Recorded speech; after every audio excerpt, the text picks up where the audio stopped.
manuscript, Armenian manuscript from the university. In fact, the most valuable piece of property that the library owns. That's what it is. It's a 14th century manuscript. And the little one next to it. So the actual manuscripts, the two of them you will see, plus the slides of one. But the entire collection is under lock and key, and we can't get to it.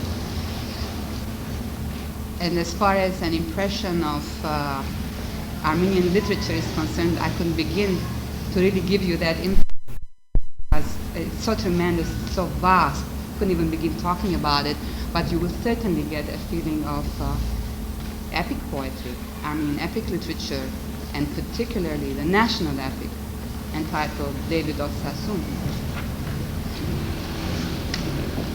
Did you all get this sheet? This is not my preparation, but Sarah showed it to me.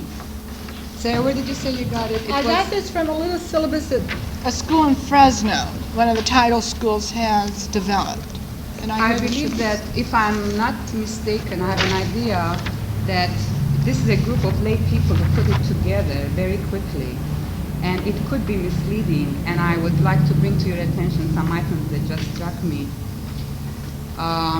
I do not like the term illiterate people up to the point of the invention of the alphabet, for example, because there was Urartian civilization before the land was called Armenia, and that was from the 9th century BC to the 5th, 6th century BC, and they had their literature and culture.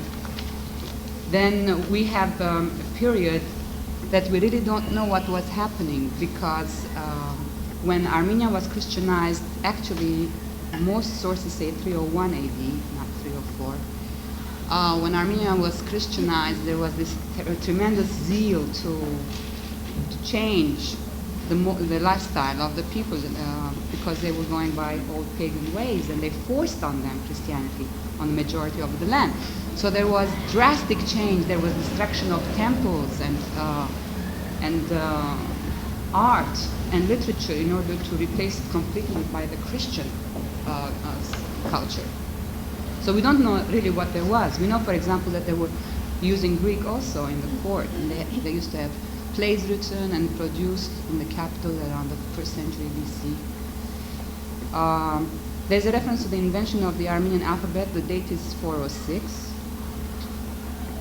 There's the division of the land 387. This statement that it was the end of the political independence of Armenia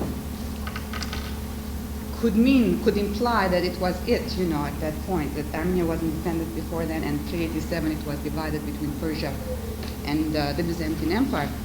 It is true that there was a division at that time, but there were periods of independence afterwards, on and off.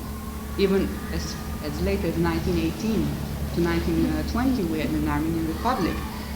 So have that in mind. The rest I'm not going to go with, but as far as the golden age of Armenian literature is concerned, that's true. In the 5th century, once the alphabet was invented, you have this tremendous work in translating, in writing histories, biographies, and mostly, translating Greek philosophers and literary figures' works. And today, a lot of these manuscripts, the original Greek ones, have been lost or burned in disasters, and some of the Armenian translations exist, and the world has access to them through the Armenian translations. Probably Dr. Sanjan mentioned this. I don't know what this topic was. I don't think so this says to you that there was a great deal of Christian literature when the Armenian alphabet was invented. Side by side with Christian literature, you have in the minds of the people and being passed along without recording it, epic literature, legends, mythology that, went on from generation to generation. But this was unrecorded until later on in history. Now, around the time of the 7th century, we get Arab rule in Armenia. And this rule in Armenia activated the production of new materials shaped by the creative genius of the people. The most outstanding among these was the most definitive and all-encompassing national epic, today best known under the name David of Sassoon. The epic specifically deals with the struggle of the people of Sassoon, region southwest of Lake Van. Now this you see on the rough map I have drawn on the blackboard. Soviet Armenia today is around Lake Sevan.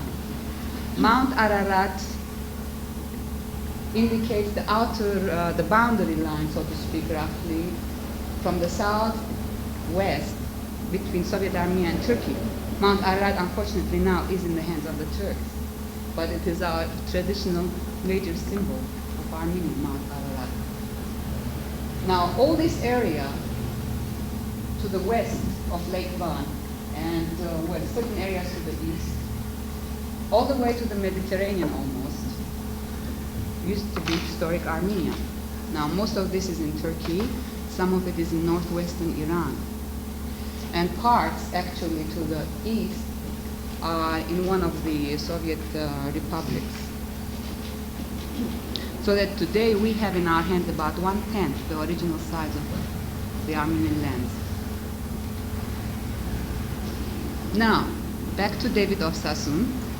It is the struggle of the people of Sassoon against the invading and tax-demanding Arabs, whose leader in the epic bears the titular name of Misra Melik. Melik is titular, it means king. Misr means Egypt, actually, but it is titular. They just have adopted the word. Does not necessarily mean that they're actually fighting against Egypt, because you have the king of Baghdad. Baghdad keeps coming in the story. So you have the terms Misra Melik and Khalif of Baghdad used. Both terms are used in the epic. The epic offers itself to appreciation on several fronts. Could we close the other? It is a good story. It has artistic unity and aesthetic beauty. It is a rich source for historical, socio-economic, ethnographic, anthropological, philological, and mythological studies. But most importantly, it embodies the soul and spirit of the Armenian people.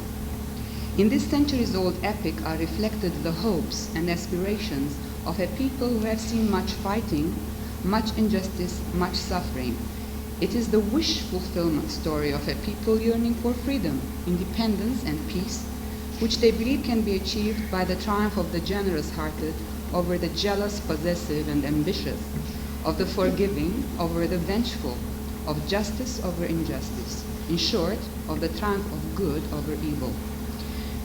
Since dreams of freedom and independence, of justice, of peace and happiness are universally human aspirations, David of Sassoon becomes a creation that qualifies not only as a national masterpiece, but also as a work of universal dimensions. It is this very nature of it that has elevated it from the purely local, since the specific action takes place in Sassoon, to the national, to the universal.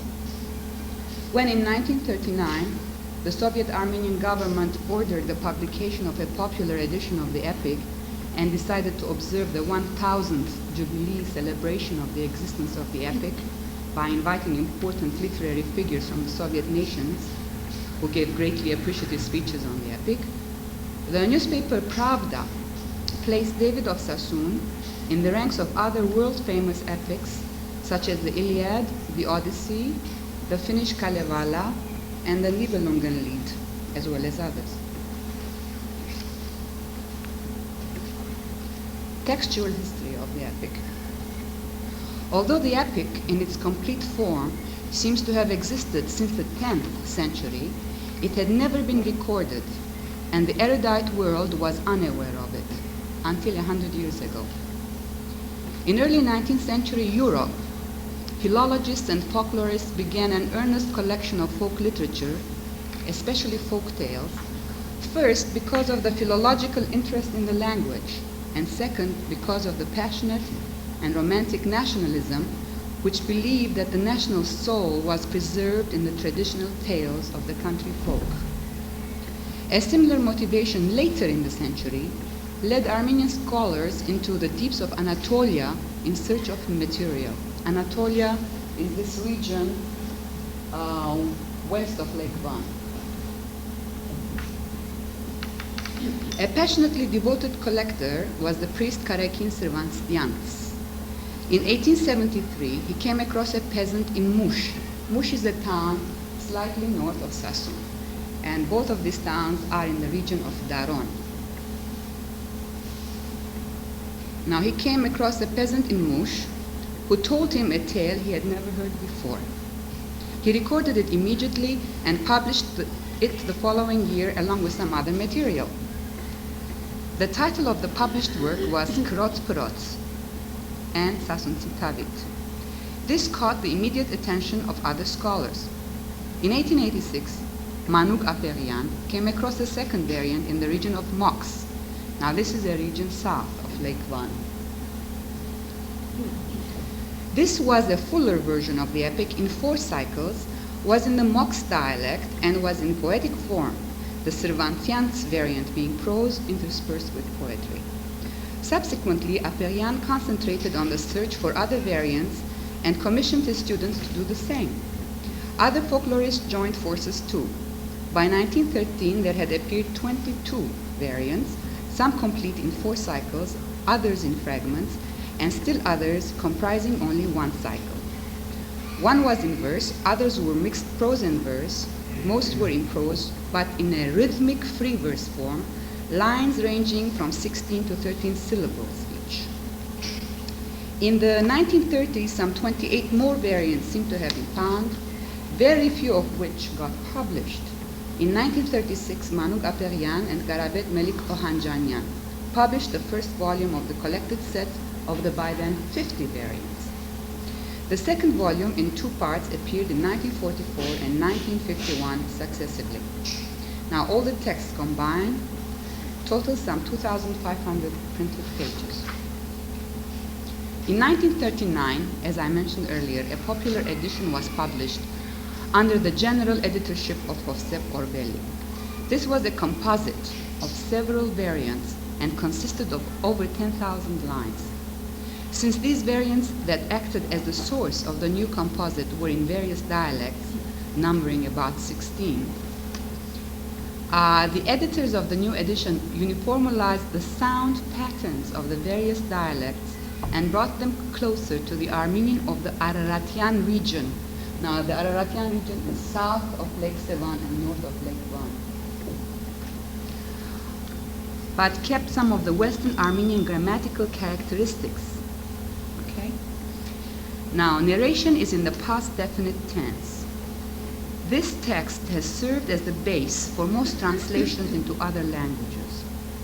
Thus, in 1964, Artin K. Shalian translated it into English. Now, when I give you the synopsis of the story, I shall be doing some readings from the actual text, and it will be from the translation of Artin Shalian.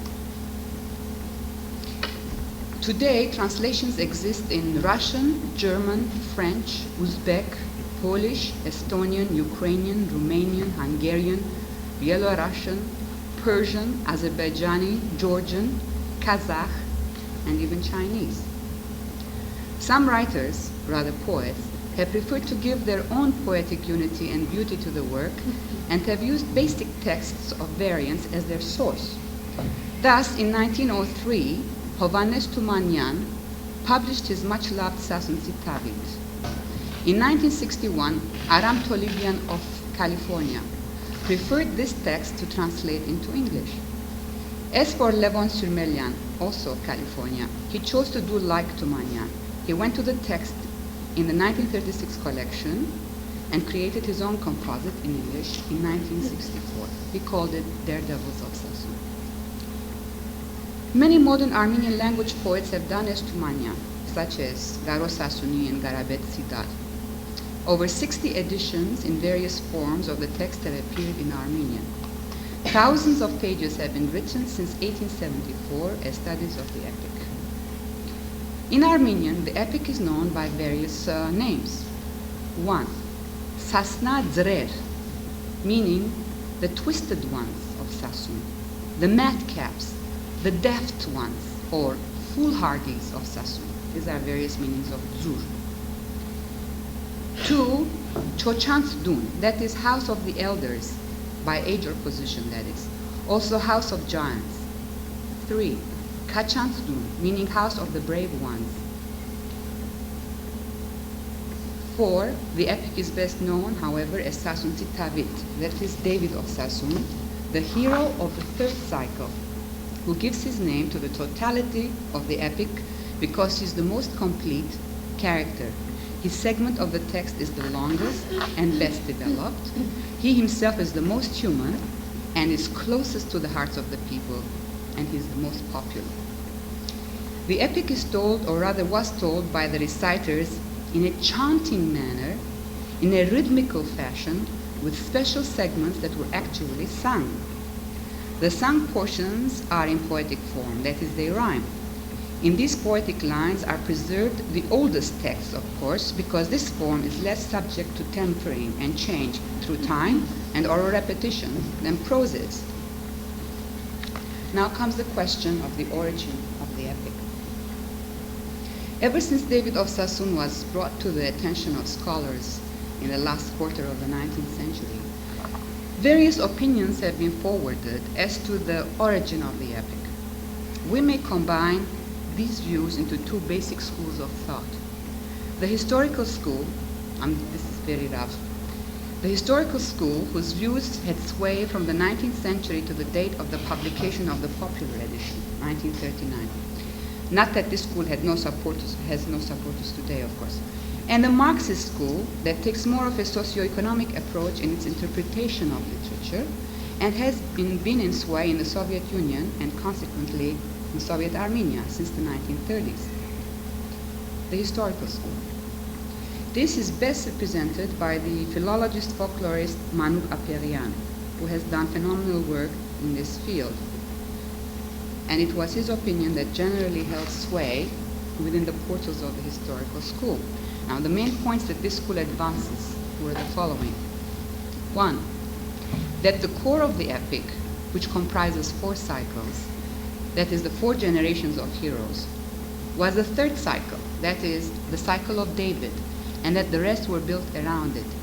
The other cycles belong to other eras. For example, the first cycle could be traced to the 8th century BC, the story of Adramelech Sarasar of the Bible, who killed Sennacherib of Assyria, who ruled from 705 to 681 BC. 2, that the epic was inspired by real historical events that took place from the 7th to the early part of the 11th century between Armenians and Arab conquerors. 3, that the epic originated in the highlands of Sassoon and therefore was the product of Western Armenia, and then it traveled northward to the plains of Ararat, northeastward to Van, and eastward to Persian Armenia. 4, that the heroes in the epic were modeled after real-life heroes of Armenian history, and they give you all kinds of, they come up with names, and they talk about their deeds in real history, and they try to parallel them with the stories in David. Point 5, that these wars against the South, and notice they're always against the South, had their parallels in much earlier wars against the South, successively: Babylon, Assyria, Seleucia, the Caliphate of Baghdad, Mamluk Egypt, and so on. And then they list all kinds of legends and mythological stories that have existed in Armenian epic literature and folk literature, and they draw the parallels. 6, that the epic was created, now this is an important point, by court minstrels of princes for the enjoyment and edification of these princes, and that in the course of time, the epic reached the hands of the ordinary folk, who added a great deal of the legendary, the mythological, and of the fantastic, and they worked the figures of the heroes in the images of their own dreams and aspirations. 7, that a great deal of the mythology in the epic was borrowed from the mythology of other nations. Now, the Marxist school, led by academician Hovsep Orvelli, blasted at some of the views of the historical school. Now, these scholars claimed, 1, that yes, the matrix of the epic was the third cycle. 2, that the epic was inspired by real historical events, specifically the revolts of 850 to 852 and others that came later, and that it may not be dated later than the 10th century. 3, that it originated in the Sassoon-Daron regions. But, on the 4th point, the heroes are not drawn on real-life princely models. They are the pure invention of the peasant mind, creating its own heroic figure to solve the problems besetting the all-suffering peasant.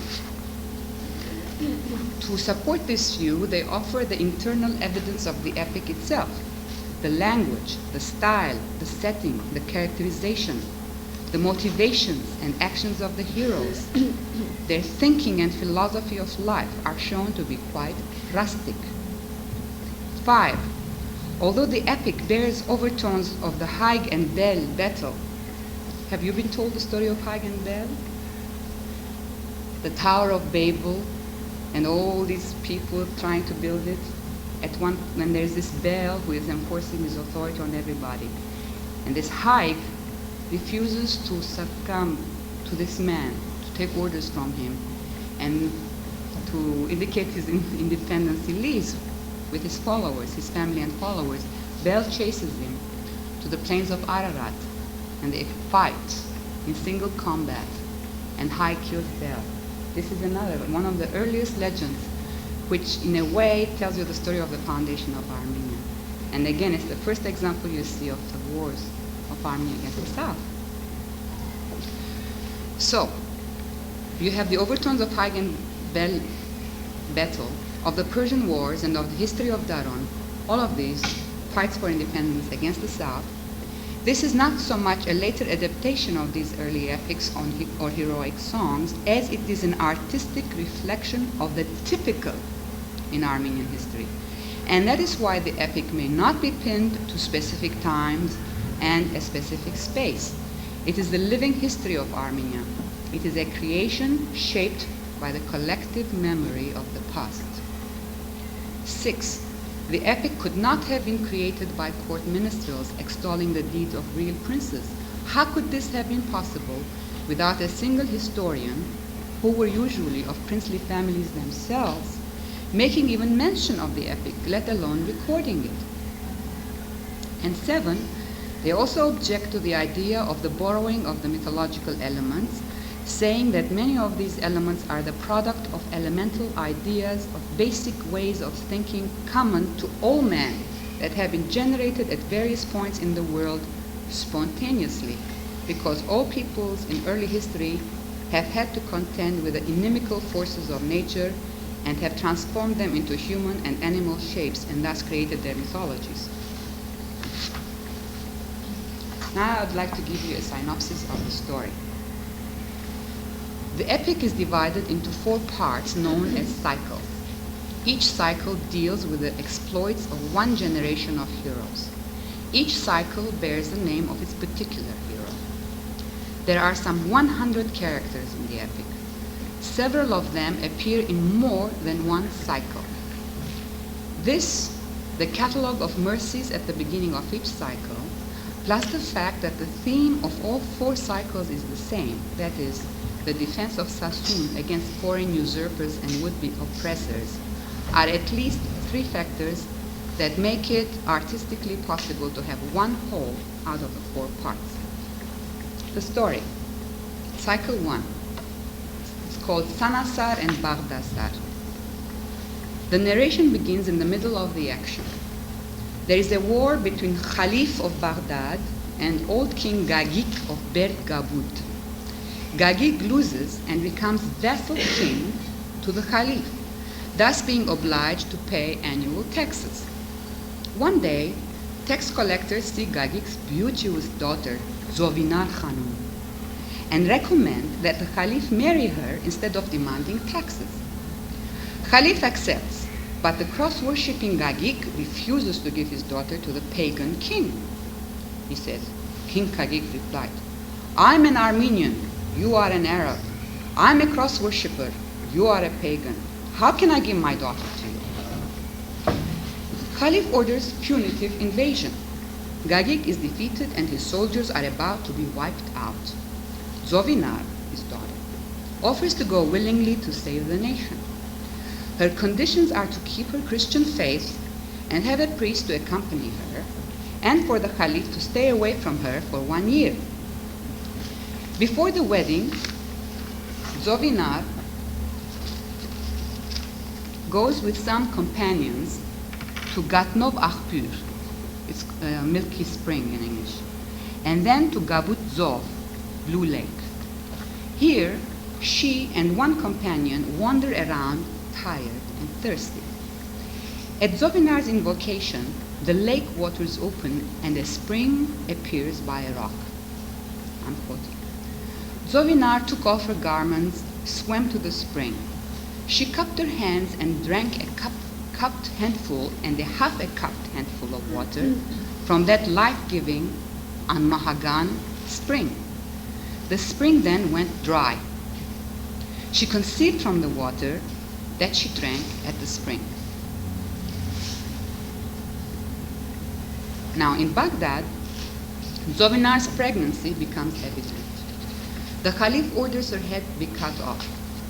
She talks him into waiting until her child is born.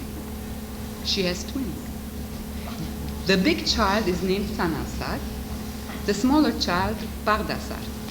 Again, Zovinar persuades the Caliph to wait until the children are older before killing them. The children grow up as much in a day as other children do in a year. At 7, Sanasar is very strong. Once he playfully strikes the vizier's son and breaks his neck.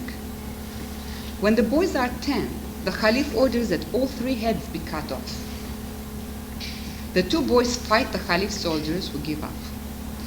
The superhuman strength of the 2 boys convinces Caliph of Zovinar's innocence. However, the boys continue to be the bane of other kids and always manage to anger the Caliph and his court. One day, their mother secretly sends them to her homeland. During their wanderings, Sanasar and Baghdasar come across the same lake shore where their mother had bathed.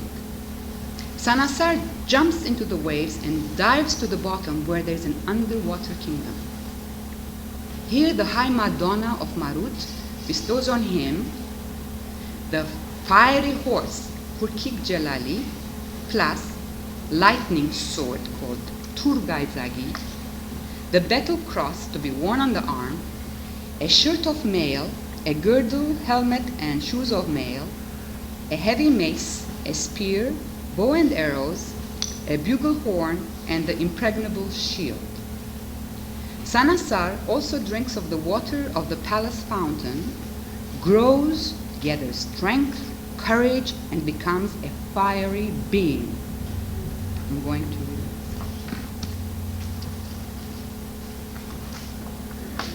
it. Gathering courage, he tried to mount the horse. Now, this is Sanasar. Hurkik Jalali, the horse, turned to him and asked, "Earthborn, what are you doing? What have you in mind?" Sanasar said, "I'm mounting you."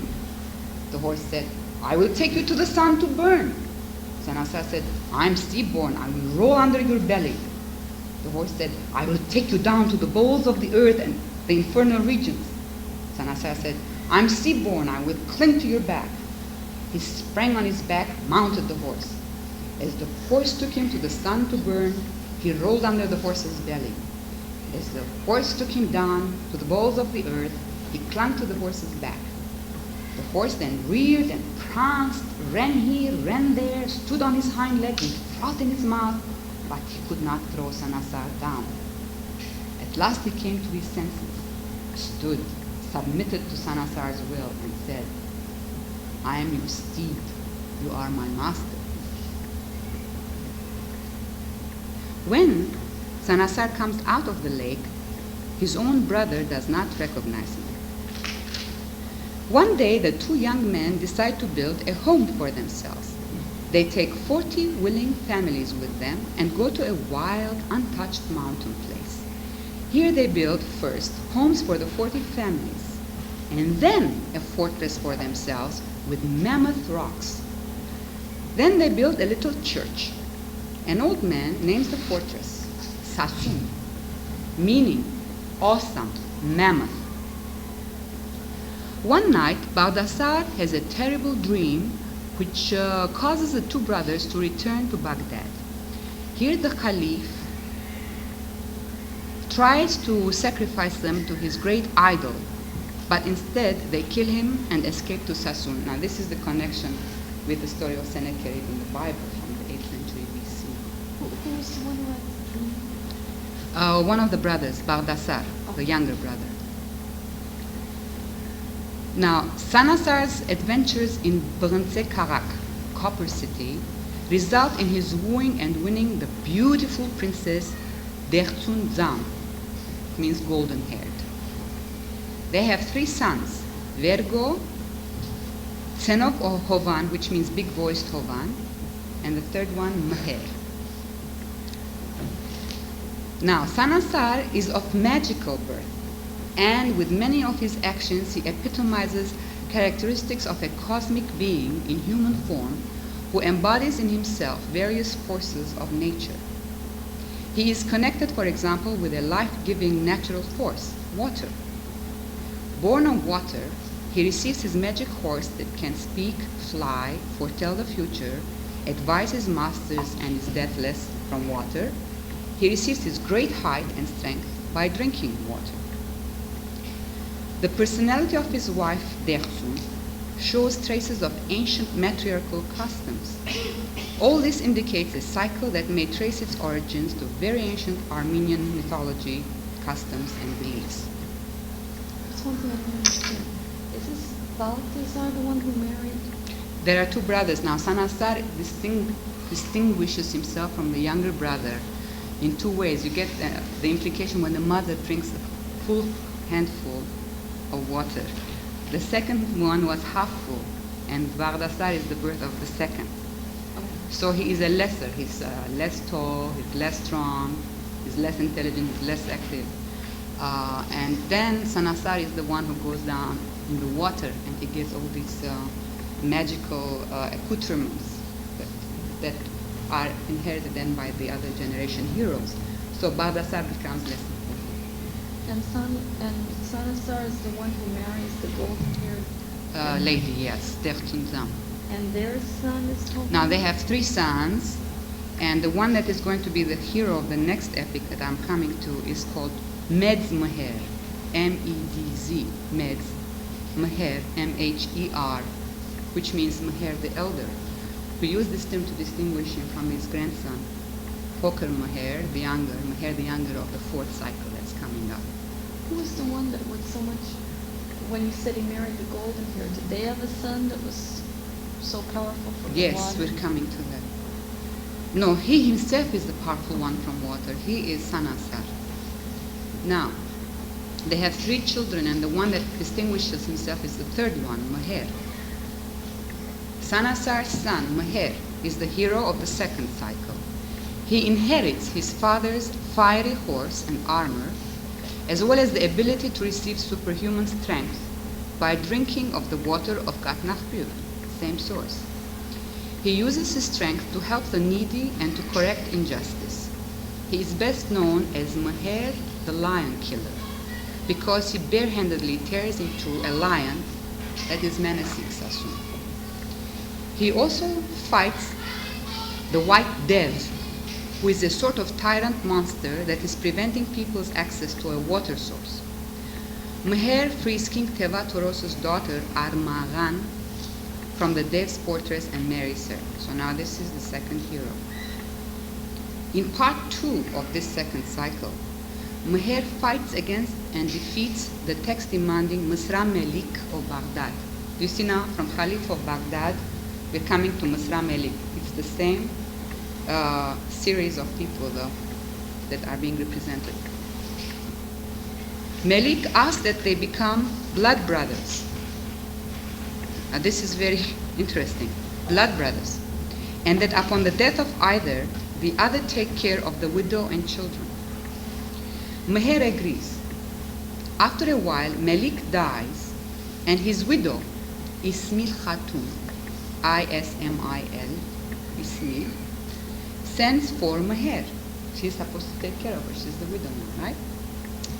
This wily one wishes to have a son from Meher so that he would be the offspring of a giant and would eventually assume power over Sassoon. So she has an ulterior motive also. Meher feels duty-bound to answer the summons. Armagan, his wife, objects. She vows that if he goes, she will not be wife to him for 40 years. Meher leaves, but wishes to finish his business with Ismail quickly and return home. Ismail dupes him by plying him constantly with wine and manages to keep him with her for 7 years. A child, again, Misra Melik, is born to them. This boy, although the blood of his giant father flows in his veins, also inherits such human desires as a burning ambition to rule over others from his mother. Meher returns to Sassoon and, very remorseful, he pleads with Armagan.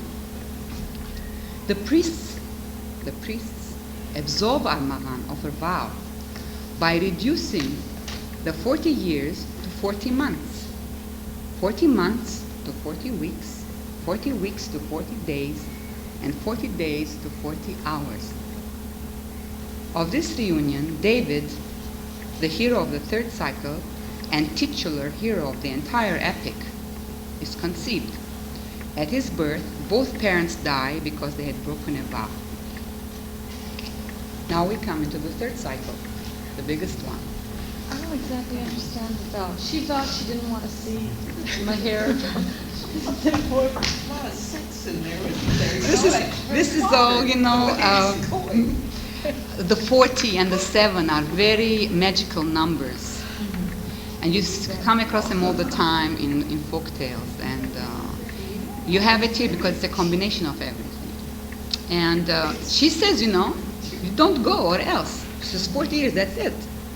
But he feels that his promise to his blood brother is very important. He cannot break a promise. This is one of their characteristics. He has to go, and he goes. But he's also very human. He's weak-willed. She plies him with 7-year pomegranate wine for 7 years. He can't resist. So he stays.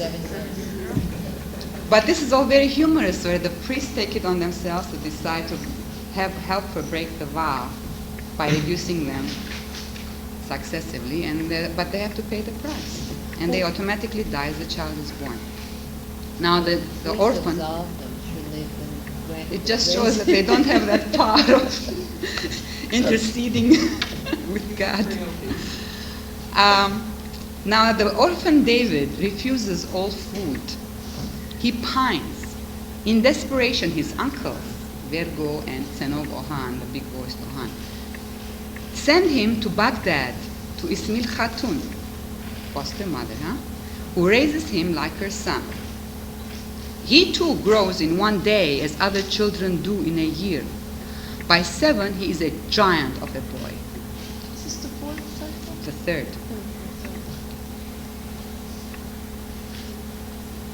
Now, Melik, his half-brother, hates the boy and gives him a hard time, even tries to kill him.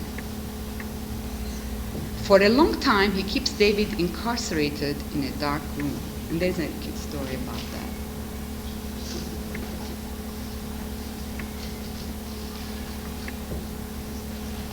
Misra Melik did not permit David to leave.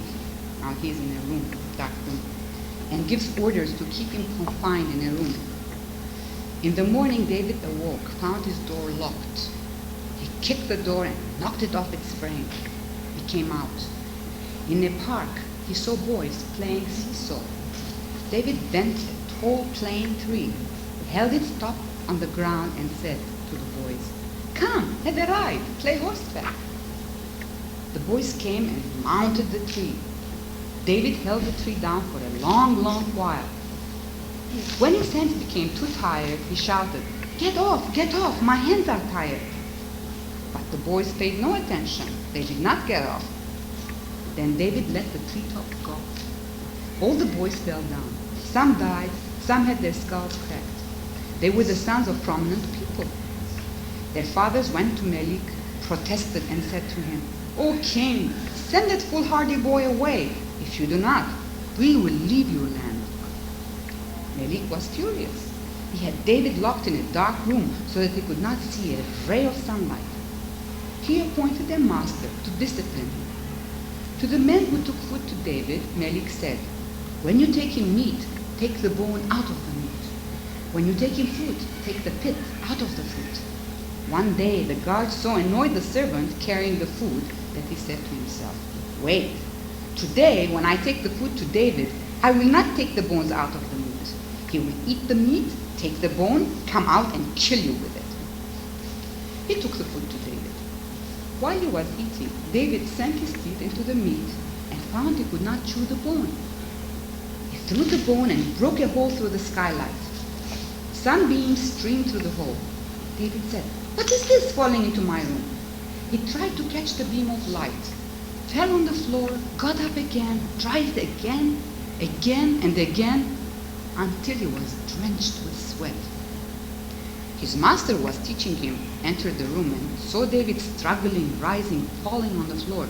He said, "David, I would die for you. Why are you hitting the floor?" David replied, "This thing has entered my room and will not get out." The master said, "Just shut your eyes." David shut his eyes. With a handkerchief, the master plugged the hole. The sunbeam disappeared. Then David said, "I struggled so hard, but I could not chase it out. Are you stronger than I?" The master said, "My soul, my pet, that was not a man, it was a sunbeam." David then said, "If there is sun outside, why have you imprisoned me in this room?" The master replied, "My soul, my pet, there is sun, there is day, there is night." David asked, "Then why don't you let me go out?" The master replied, "I will go and ask the king."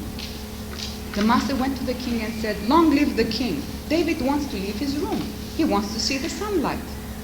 The king said, "Take him out for a walk." And so other adventures occurred. He was always getting into scrapes. After many incidents wherein he shows his great strength and infuriates Melik, David escapes to Sassoon. In Sassoon, he disgraces himself by deserting the village boys through his unawareness of his great strength. His uncles put him to work. First, he becomes a foolhardy shepherd, then a drover, always causing some kind of trouble.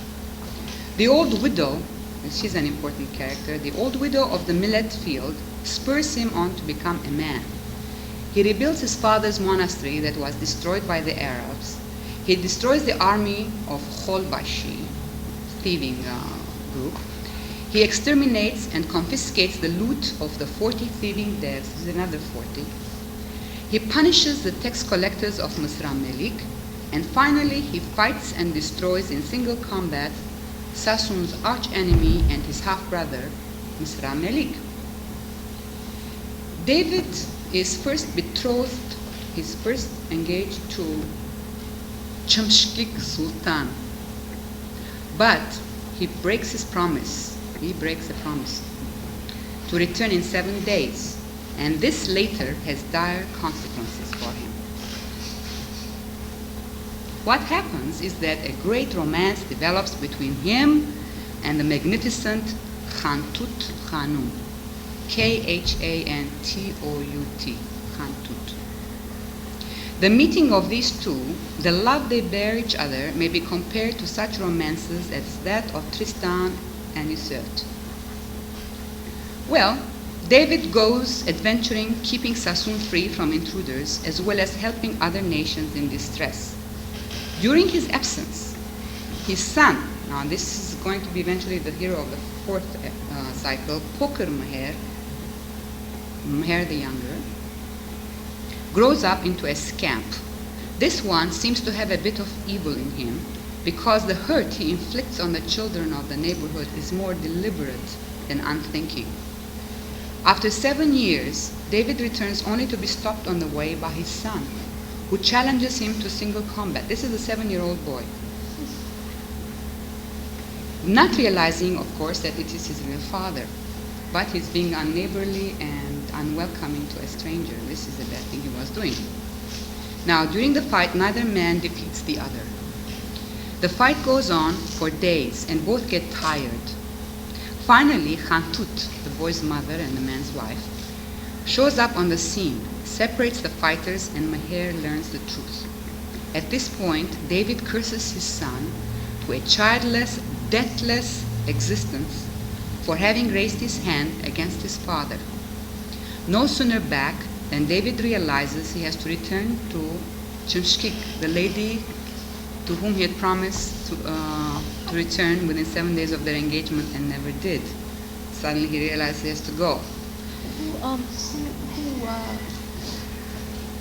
David was engaged to a lady called Chimshkik Sultan. Oh, yeah. And never went back either to break the engagement or to marry her. Instead, he married Khantut. So now, after all these years have gone by, he goes to ask her to absolve him of his promise. Could I ask you, who punished the boy for, He was not punished, he was cursed by his own father. oh, by his father? Yes. So while David goes to take a bath in a nearby pond, because Chimshkik is unforgiving, so he says, I don't know, I guess he says so long and so forth, and somewhere nearby he goes to a pond to take a bath. And as he's bathing, his daughter from Chimshkik, whose name does not appear in the story, but she's a single action. She shoots a poisoned arrow through the reeds at her father and kills him. That's the way David dies. Inconsolable, Khantut jumps to her death from the fortress tower, his wife. Now,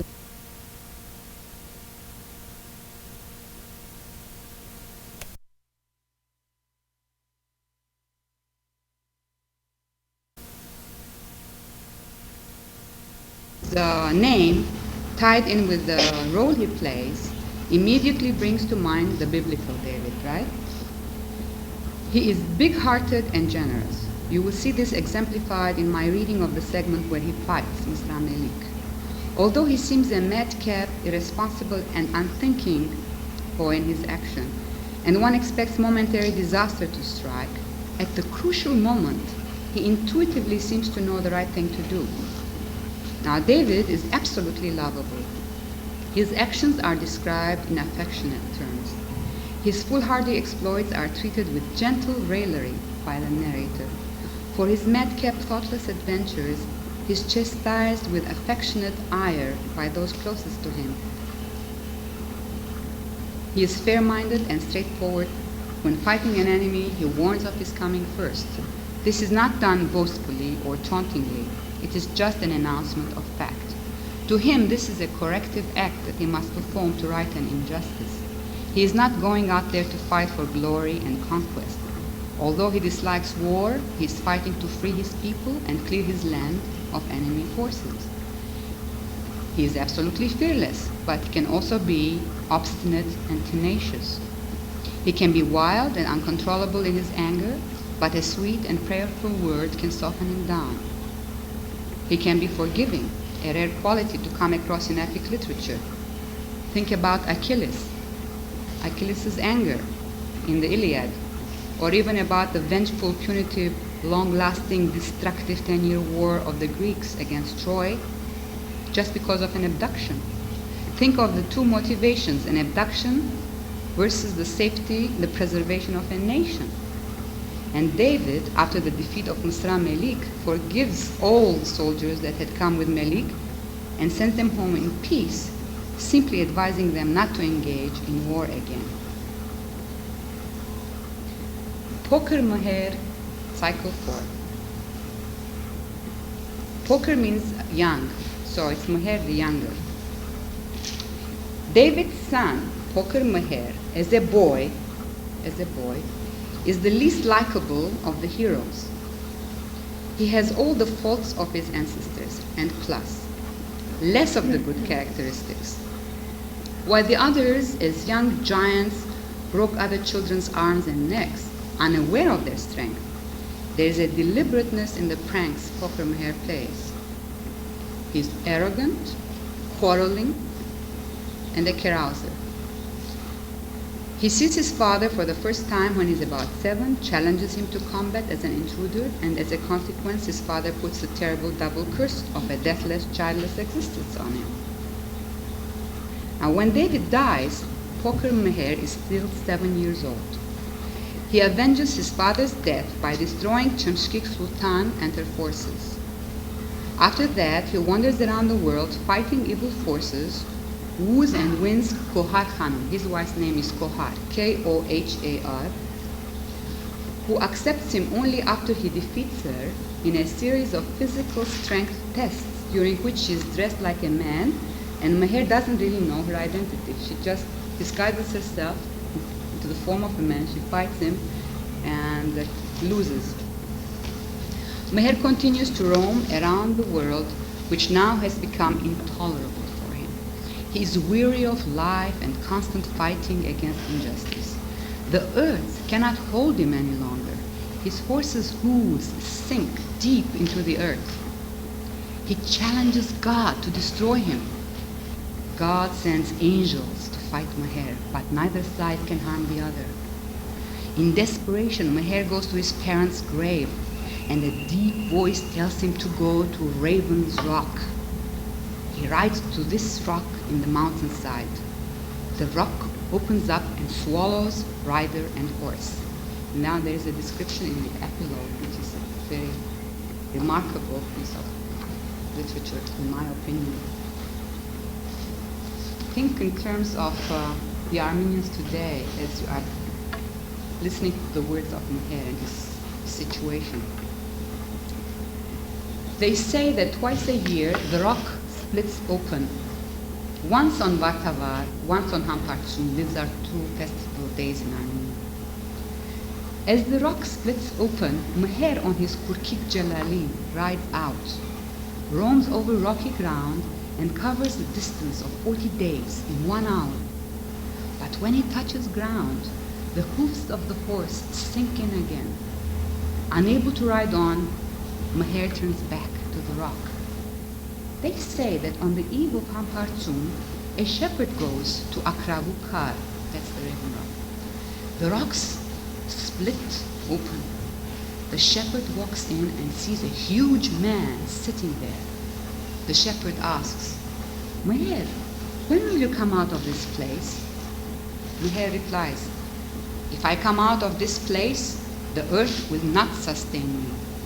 I will not stay on earth while the world is wicked and the ground is false.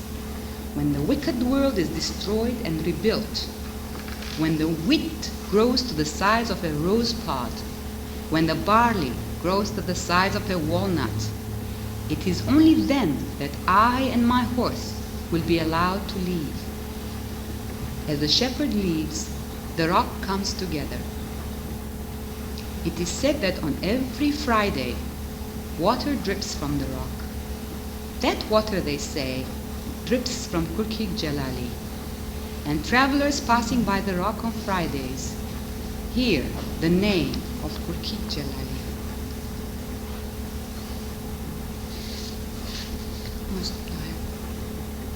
How much time do you have, Sarah? 15 minutes.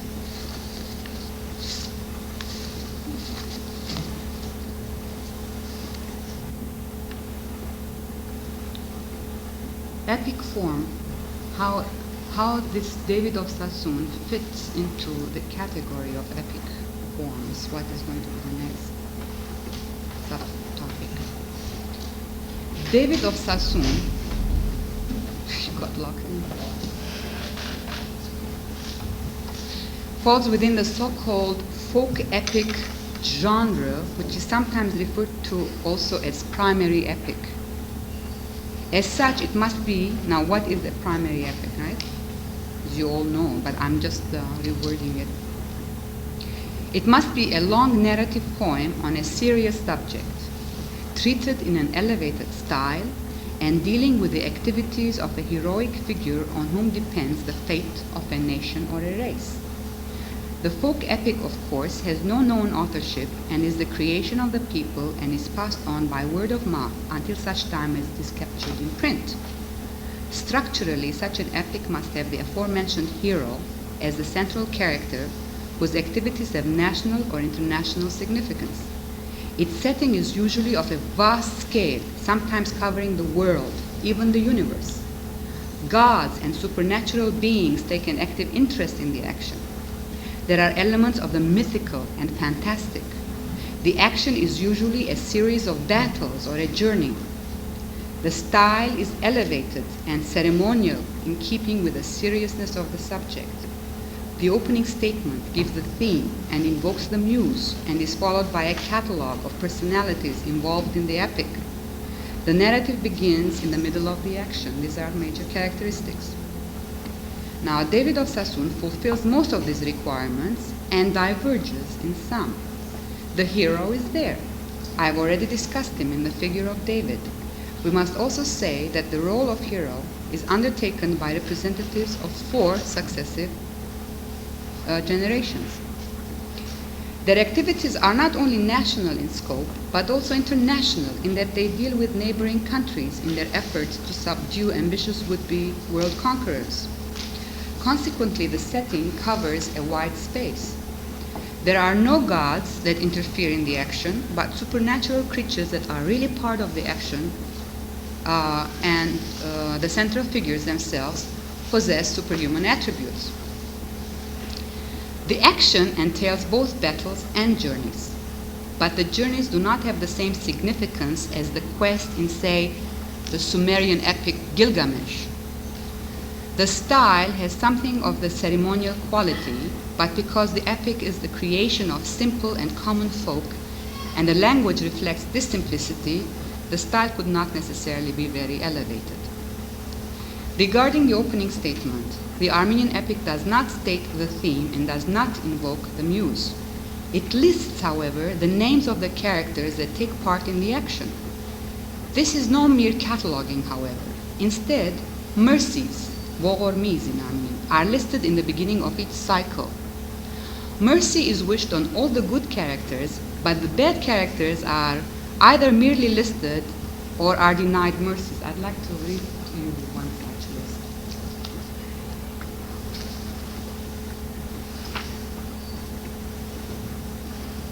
Again, this was chanted.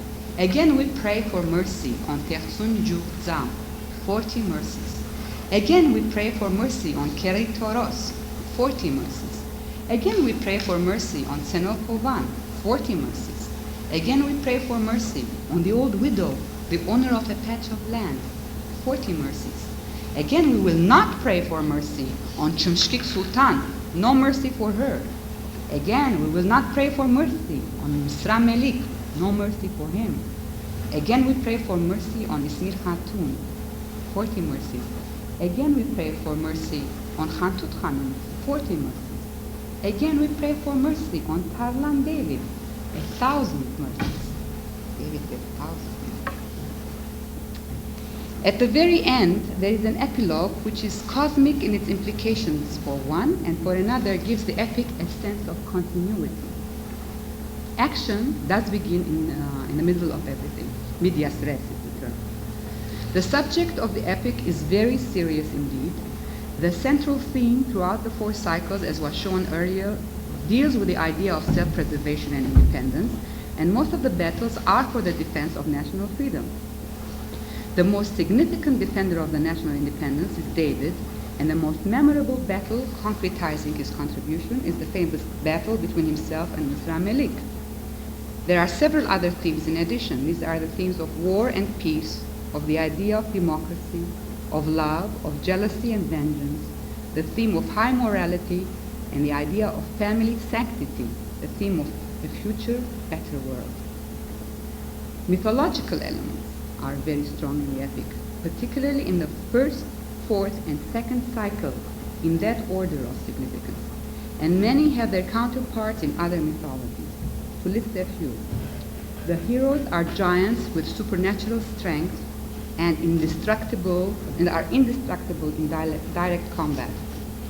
Sanassar and Baldassar have their parallels in the Greek mythological figures of Castor and Polydeuces.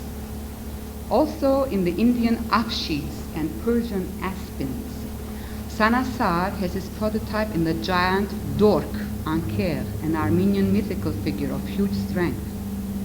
His mother Zobinar, which means luminous beauty, also connections with the sea, is the same name as that of the pre-Mazdean Armenian goddess of waters and lakes.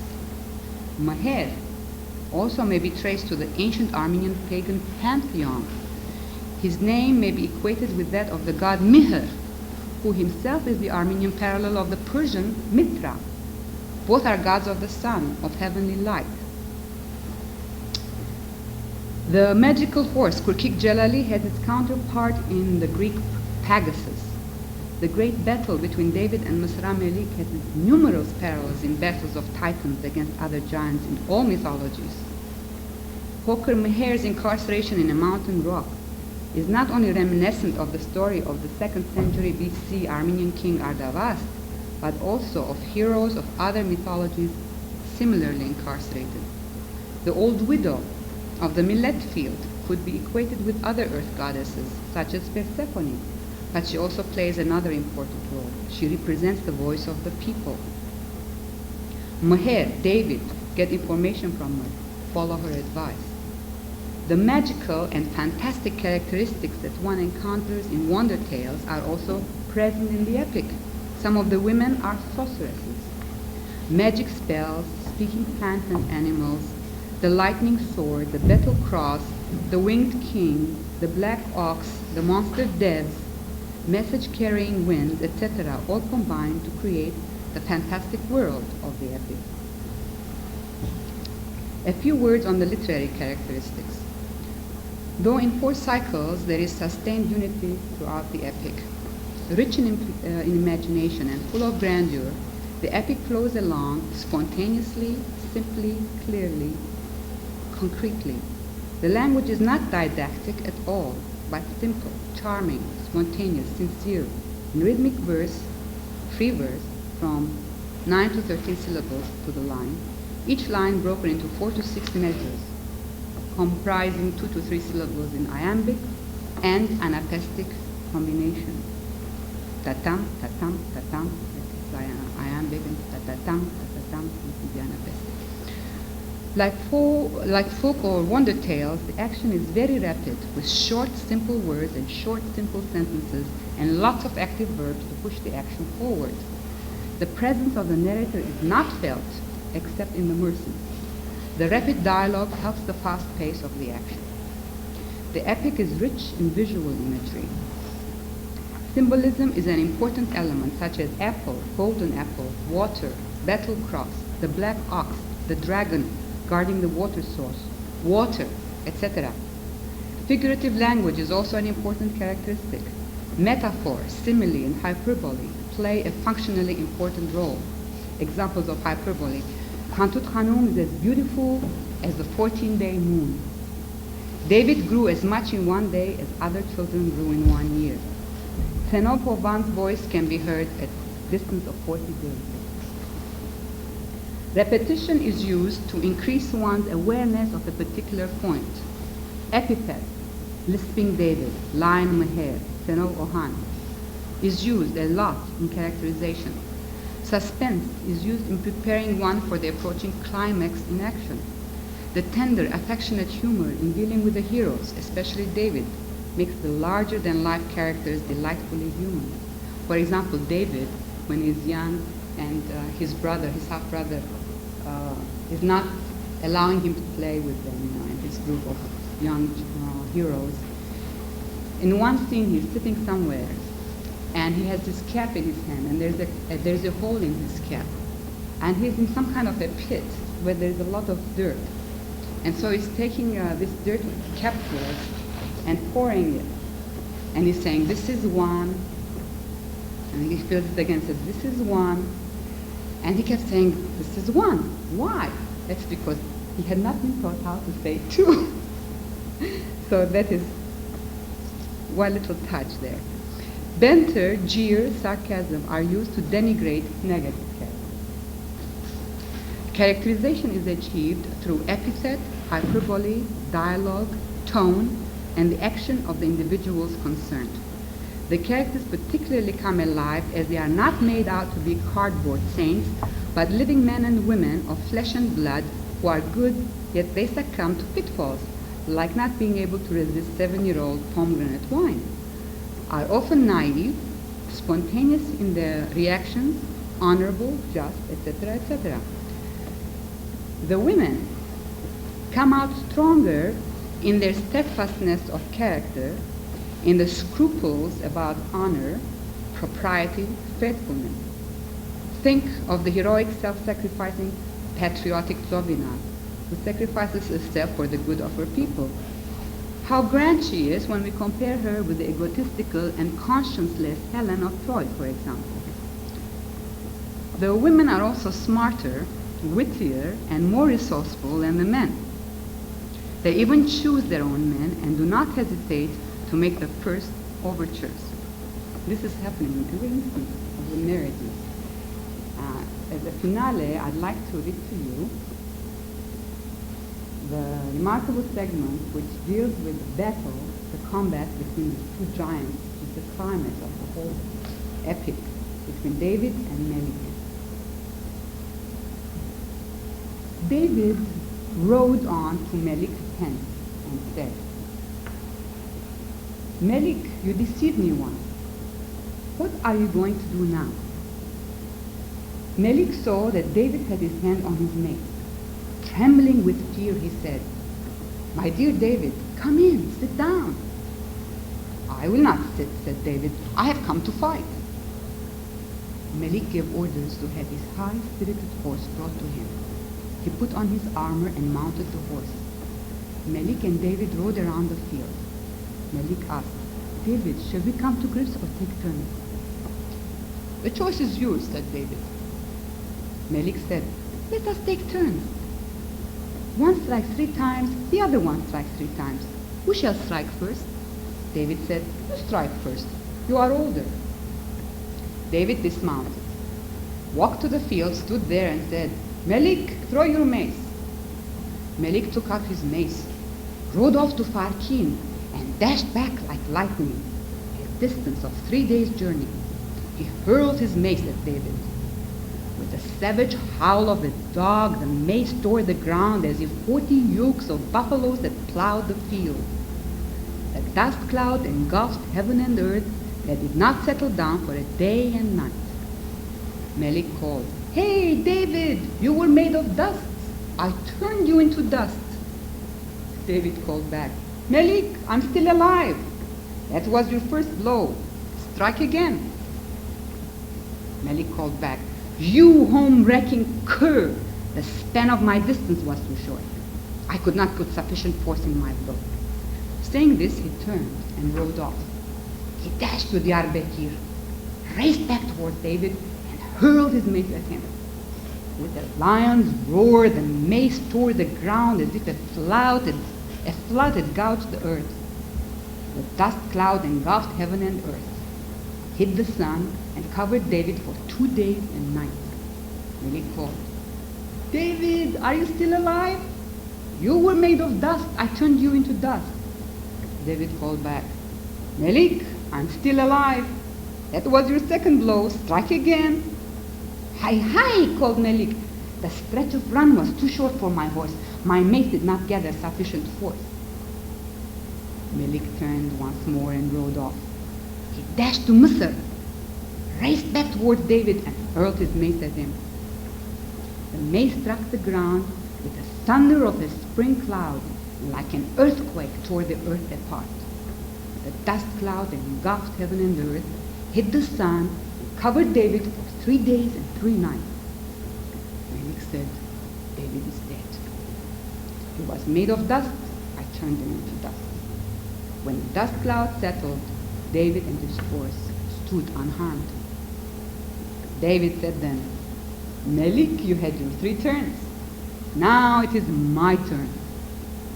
"You home-wrecking cur," said Melik. "Let me try once more." "No," said David. "Where can you go now?" "It is my turn." Is the world governed by rule or by force? Melik's mother came out and said, David, Melik is your brother. Don't be ungrateful to him. Yes, mother, I will not be ungrateful to him. Melik then said, David, I beg you, give me 7 hours leave. Let me go and lie down in my tent. Then you can take your turn to strike. David said, go, lie down. Only tell me, Melik, what shall I strike you with? My sword or my mace? Melik thought to himself, how can I ever survive if he strikes me with his mace? He said, David, strike with your sword. Melik went to his tent and said to his mother, I hurled my mace 3 times at David. Nothing happened to him. Now he will come here and strike me. Melik's mother said, Melik, go down into that pit. Melik went down into the pit. They covered the pit with 40 buffalo hides. Over the hides they put 40 millstones, and the millstones they covered with a blanket. Melik sat securely in the pit, thinking to himself, it is David's turn now. David knew what he, Melik, had done. He came and saw the millstones piled on top of the pit and covered with a blanket. He knew that it was not Melik's body that they had covered. Seeing Melik's mother standing there, David did not say, get Melik out, I want to see him. David mounted Kurkik Jalali, dashed to Zovasar, drew his lightning sword, raced back full speed to strike a blow. Just then, Ismil Khatun uncovered her breast, ran to him and said, David, I have suckled you with tender love. Spare this blow for the sake of the milk I suckled you with. Mother, said David, when Melik was hurling his mace at me, why did you not beg him once to spare a blow for your sake? David lowered his sword, moved it back and forth, raised it to his lips, to his forehead, and said, Mother, I will spare this blow for your sake. David turned, dashed away again, raised his horse back to strike a second blow. When Melik's sister ran to him and said, David, when you were young, I held you in my arms, took care of you, and played with you. Spare this blow for my sake. David lowered his sword, moved it back and forth, raised it to his lip, to his forehead, and said, This blow I will spare for your sake. Between God and myself, I have only one blow left. I will either kill or fail to kill Melik. David turned again, dashed to the mountains of Sassoon, and raced back towards Melik. As he neared the pit, Ismil Khatun ordered the women, the virgin maidens, and the fiddlers, Hurry, play your shavars. Hurry, sound your trumpets. Hurry, beat your drums. Hurry, hold your kafkirs in your hand. Dance, dance with abandon. David is young. When he gets here, he will look at you and strike a weak blow that will fail to kill Melik. The maidens came, played the shavars, sounded the trumpets, beat the drums, and danced. But David said to himself, They are doing this for me. They want to distract me. He invoked, In the name of the High Madonna of Marut, in the name of the battle cross upon my right arm, and struck a blow with the lightning sword. His sword cut through 40 millstones, cut through 40 buffalo hides, cleaved the monster Masra Melik from head to foot, cut through the earth 7 cars deep, and reached the black waters. If an angel had not set his wings against them, the black waters would have risen and drowned the earth. Masra Melik then called, David, I'm here, strike another blow. David called back, Masra Melik, shake yourself. Masra Melik shook himself. Half of his body fell on one side, half of his body fell on the other side. Masra Melik was dead. All in all, David of Sassoon is a marvelous epic which has captured the ethos of the Armenian people and concretized it in the story of the 4 foolhardis of Sassoon. It enjoys a great place of honor in Armenian literature. It should be included in all studies of epic literature. Thank you.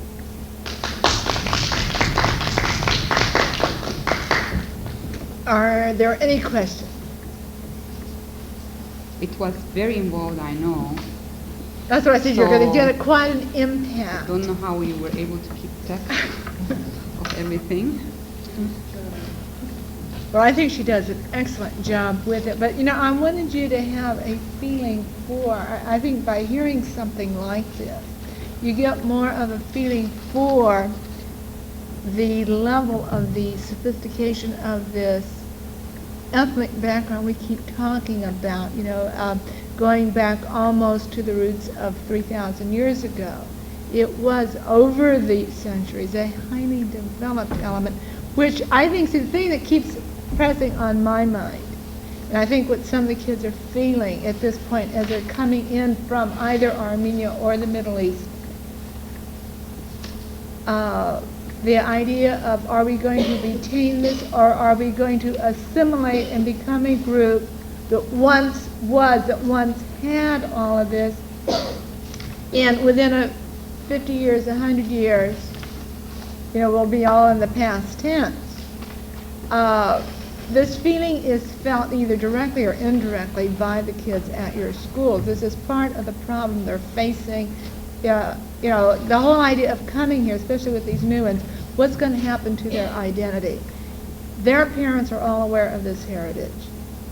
Now, are their kids, by coming to the States here and assimilating, this is, I think, a conscious and unconscious feeling the kids are all confronted with.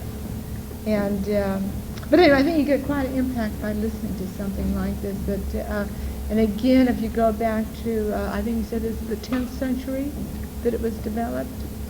Finally developed. Yeah, it's full development. Obviously, it was developing through the centuries. But it's interesting now. I grew up on a lot of these stories from David of Sassoon. My mother was to tell us over and over again all about the exploits of David when he was a shepherd and a drover and all the crazy things he did. We used to love them, sit by the fireside in winter and hear all the stories. But I don't think this is going on today. You're saying that the parents, as generations, as we go on in time, the parents are becoming less and less aware of all this. Unless they are receiving an Armenian education, which is not happening in this part of the world. There are only about 3 Armenian elementary schools. 2 of them go into high school. And they have a history of about 10 years. And how many students graduate from these schools a year, And how much do they really get out of studying there? Because they have to study English courses and all these other subjects, which are comparative to what you teach, in your own schools, because they have to go into university after that, and they have to be ready for it. So it's a very, very dangerous situation as far as the continuity. But of when the you say, awareness of Armenian culture. with the continuity, like your parents, you were aware of having something like this being told to you. With my parents, let's say, and you have 2 groups: those that did have an educated background. My parents' father only went to the 3rd grade. I think my mother had kindergarten when, at the time of the last, massacres. Now, he remembers, both my father and my mother remember stories being told to them. Now, all I got from my father was, we have this rich background, they're trying to drum, but not telling me concretely. Right. Yeah. See, I didn't have some exposure to this. My first exposure to it was from Gia. And I didn't, did we have an epic like that? So your kids are going to react the same way I've reacted. First time I even came across Armenian grammar. Gee, Armenian has grammar too. I was speaking it at home all the time. But it's having that realization that we too, have this. My folks were able to give me a feel for it. What it was, I don't know. I didn't know. But I knew there was something there that they were so concerned about we don't lose. And even at that time, I wasn't quite aware of this whole idea, what we call now like a silent genocide, and that is when you assimilate, when you don't really have a country of your own. You've been exiled out of your country. And the process of assimilation goes on. What happens to those people? And I think, what's happening to the American Indian? As I like to point out, are you aware of how many the true breed American Indian is left in this country? Anybody like to take a guess? How much? 200,000. All right, you're pretty close. 100,000, 100 to 150. That the American Indian Center will claim itself. They say between 100 and 150, and they're phasing out. See, this is one of the problems. Is we're aware of the American Indian problem. So the Armenian, I feel, as one of our problems. You see, that is happening to us. How else do we retain our ethnic identity? And it's like a ethnic suicide, if we don't. And like I say, the kids may be aware, they might even be resentful that their parents are telling them, hang on, and yet they're not sure of what they're hanging on to or what the problem is. But if they don't hang on, this will all be a thing of the past. They can also be resentful if the parents have not given them enough, and later on they discover suddenly a David of Sassoon or one of the great literary figures and say, oh my goodness, why didn't you tell me? Why didn't you teach me Armenian? And it's happening a lot these days. Well, as they become aware of it, as they become aware. I don't know if you know, but there is a task force for the Los Angeles City Schools, and they're trying to improve the curriculum for the high school. And the thought came to me that you should go down there, and if it's not exactly just for the Armenians, I'm appreciating this. And I do think that some of this should be brought into the curriculum.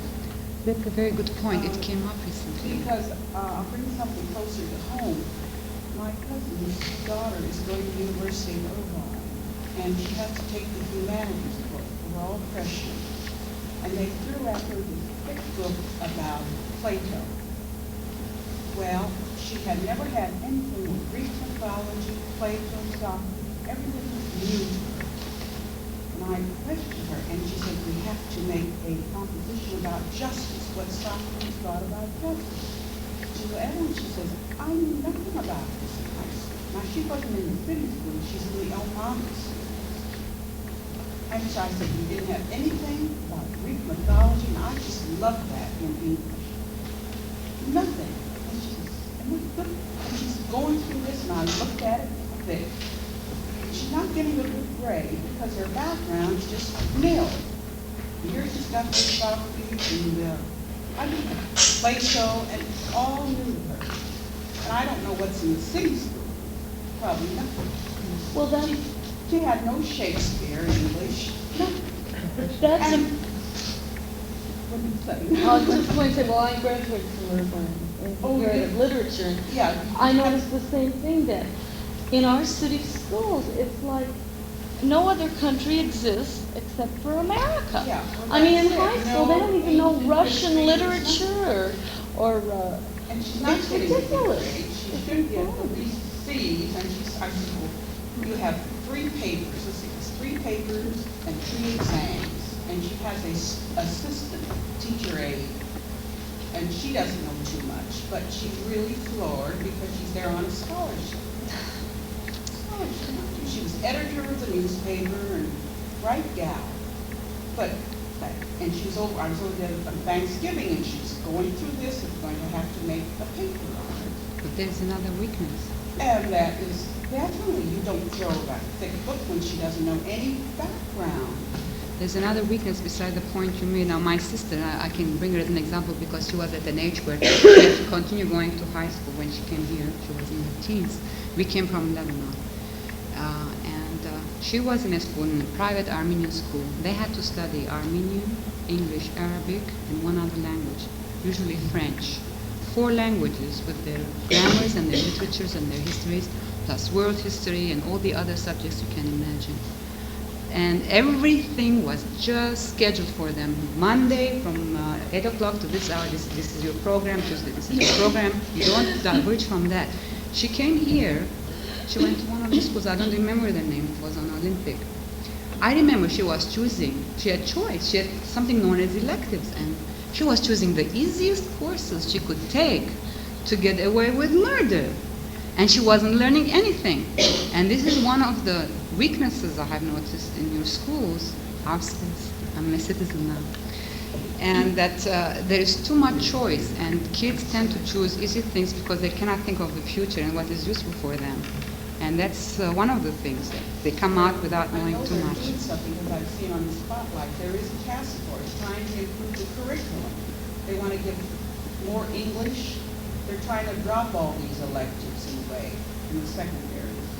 And they're trying to give them more of this background. They find that children are coming out just with no background, even going to college, like my cousin Jolie, how she's struggling and she really has to get the grade to stay in. And she's there on a scholarship and just getting a D. Those electives, but those electives, I think another problem is, on the other hand, I'm not against electives. I went to one school, I taught at one school, Santa Ana High, where the English department was so revised that we had these little mini courses. But instead of like in high school, I mean, I could go on about what the English problems in a high school are. But what they do is they try to give this overall general thing of English. You know, and they go teach verbs and nouns and teach grammar, then teach some literature, then teach, and they never zero in on one thing fully, so the kid comes out and knows at least one thing well.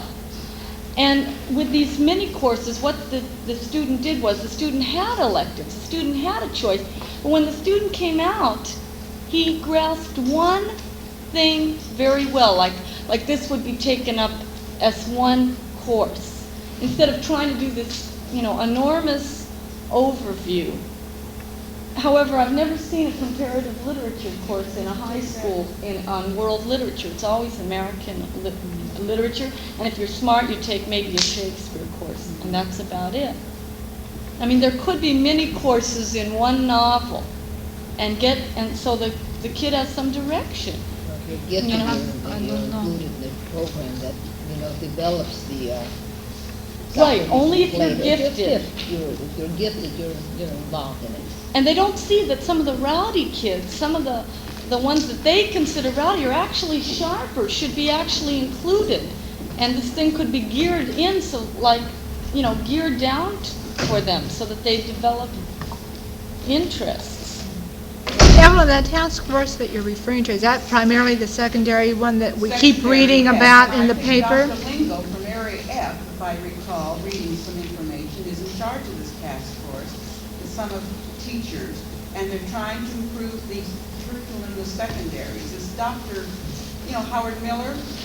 Oh, he's He's great. a new Of the guy board, down of the there. board, school board. He's the one that brought it forward, that there's too many elective, these mini courses, or Mickey Mouse courses, I call them. But they are could being- be great. What? Those mini courses could Well, be great. yes, because they they could be, but still. concentrated courses. But still, they're trying to bring, because they're finding out that children are very lax in English, even like you say, nouns and verbs, can't even write a sentence, can't write a composition. And if you do some reading, you have an example of what's good literature. But if you don't read some of the literature, I'm thinking of other epics that you could have a course just on like ethics, and there are others from other, like the Greek Yeah, mythology few of them, yeah. and other ethics, and like this one could be brought out in Greek, like with my cousin. I mean, when she got this Plato, she would just I like, can't imagine what reading series she had though, because every reading series that I'm familiar with, Has- from elementary on, has A little some Greek mythology. mythology. well, they don't put it together, maybe one little bit of a story, but you don't have it in the continuity. You don't have it developed, I think, see, this, I'm trying to the say, impact, it's you not don't get the developed. A little- impact. And you don't know if a teacher's gonna say, now, I know in some of the books they do, now this is part of Greek mythology, with Zeus and Midas and all that bit. You have one little story sitting there, but you don't get the continuity of the whole She bit. never had it at home. No, she did nothing. Mythology is very important. Greek And I loved mythology, it. I had, the comparative Well, business we of had- mythology can have in Right. the university, but Greek mythology is very basic because you get all these classical allusions in That's English it. literature. To recognize and get the other levels Not just of plain- worth in the literature, you have to know your mythology. and I think that the thing that I had it as an English course. You're talking about just plain old reading a story. But I had it as an English course. And high Greek school. mythology. And I had Shakespeare as an English course. It wasn't reading, I don't know, there's a difference when you have they pick out an anthology. You know, those anthology books, and you have all these little stories put together, and it doesn't hang together unless the teacher brings it out and says, well, this one little story is part of the whole bit. Well, as far as your statement about this group, but task force you call As a that? task I'm force. particularly interested in the history textbooks because of an ethnic minority in this country. We have contributed something, and I think that there has to be some mention of our history, provided they use good sources. Some Armenian organization asked me to investigate and see if I can find the material, and then submit it to them to present it. Then I don't know to who would start the ball rolling. And one of my friends who has a doctorate in history has written something, and I'm trying to find the item. I mean, we used to have it at UCLA, the journal is lost, that kind of story. I'm trying to trace it, but this is a step that I'm following. It was a very interesting point you made. Another spotlight, or I have it at home, I don't think I do, I'll give it to you and you can. That I would be know nice, Dr. yeah. Lingle is in part of this, our area, and they're trying to do some changing to find out what is wrong. They're going to readjust the curriculum, which they should. Because I think. Well, you know what I appreciate too, the reason my doing this, this in service both here and in the Valley, as a comparative. See, I've brought out various aspects that you could take back to your classrooms and use in history, language, whatever, in the comparative sense. We do have enough background. The next step, though, you're going to ask for materials. And see, this is also another thing that we're going to have to start developing. But definitely to show in a comparative sense, as we even think of the ancient civilizations, I know that at the elementary level, the first day that I brought those models, so the kids love as an anthropological or archaeological type of a thing. To show, and there are the similarities between the Greek and the Roman, or just the unique of that particular group. And another thing, like for instance, with your background, when I went into school, you people weren't sort of around. When I went to UCLA, there was nothing with Armenian, and I'm seeing you as people, as Armenians. I mean, I'm being honest with you. Well, like the gentleman with the language department, so classical, traditional. You're not just something you read about, but you're standing there like that last man, Very Dr. alive. and I Sargent. see that, and that gives me a closer feeling towards you people. And I think that's what children should have too. It's, I don't know, it's not the thing just looking at the books, but can you talk about your parents, about telling you the stories and all that? Oh, I have so many stories. They really, well, that's how literature is really written down, is through verbal first. That's And how then it used to be, used to be, all the it's way all to the end of the verbal, and then they write 19th it down. century. But, I don't know, you must have, I wonder, there was nothing with Armenian over there at UCLA, and now I just wonder. You're going to love going to the library to see her, Armenian- Are you in the graduate school? I'm, What side? I'm in the technical services department. I'm the bibliographer and catalographer Armenian. Now, there is a program. It started in the 60s, and it really developed towards the end of the decade. And they have a master's program and a PhD program in history and language and literature. At the same time as I'm a librarian, I'm a candidate, a PhD candidate in literature, and I think I'm the only one. In history, you have more